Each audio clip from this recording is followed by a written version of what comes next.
রাসূলুল্লাহ সাল্লাল্লাহু আলাইহি ওয়াসাল্লাম মসজিদে নববীতে বসে আছেন। সামনে সাহাবায়ে কেরামগণ বসা।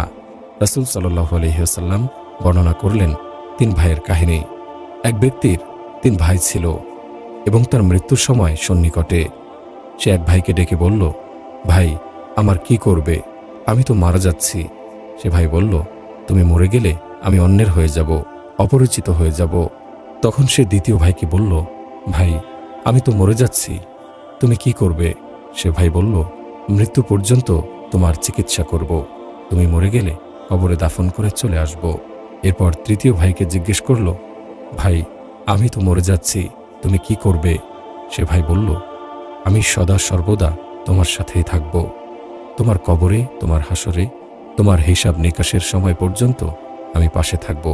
হুজুর সাল্লাল্লাহু আলাইহি ওয়াসাল্লাম বলেন, তোমরা বলো তো, এ 3 ভাইয়ের মধ্যে কোন ভাই উত্তম? সাহাবায়ে কেরাম বললেন, যে ভাই জান্নাত পর্যন্ত সাথে থাকবে সেই তো উত্তম।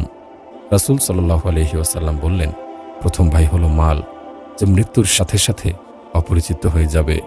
দ্বিতীয় ভাই সন্তান ও আত্মীয় স্বজন, যারা মৃতকে কবরে রেখেই অপরিচিত হয়ে যাবে। রাসূল সাল্লাল্লাহু আলাইহি ওয়াসাল্লাম বললেন, যখন মৃতকে কবরে দাফন করে দেয়া হবে, তখন এক ফেরেশতা উপস্থিত মানুষদের উপর কবরের মাটি ছুঁড়ে মারবে এবং বলতে থাকবে, যাও, তোমরা তাকে ভুলে গেছো, সেও তোমাদের ভুলে গেছে।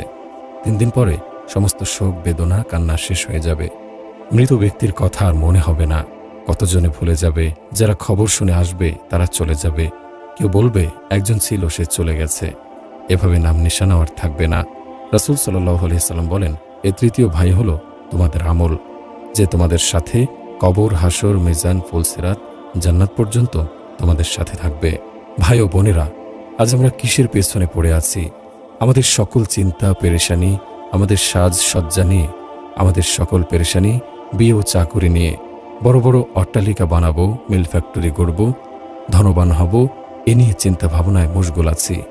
কিন্তু আল্লাহ তাআলা আমাদেরকে যে বিষয় সম্পর্কে ভয় দেখিয়েছেন, হযরত রাসূল আকরাম সাল্লাল্লাহু আলাইহি ওয়াসাল্লাম আমাদেরকে যে জাহান্নাম সম্পর্কে সতর্ক করেছেন, সে সব নিয়ে আমাদের কারো কোনো চিন্তা ভাবনা নেই, নেই অনুভূতি।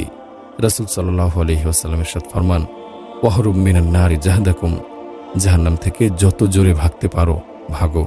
হে লোক সকল, জাহান্নামকে ভুলে যেও না।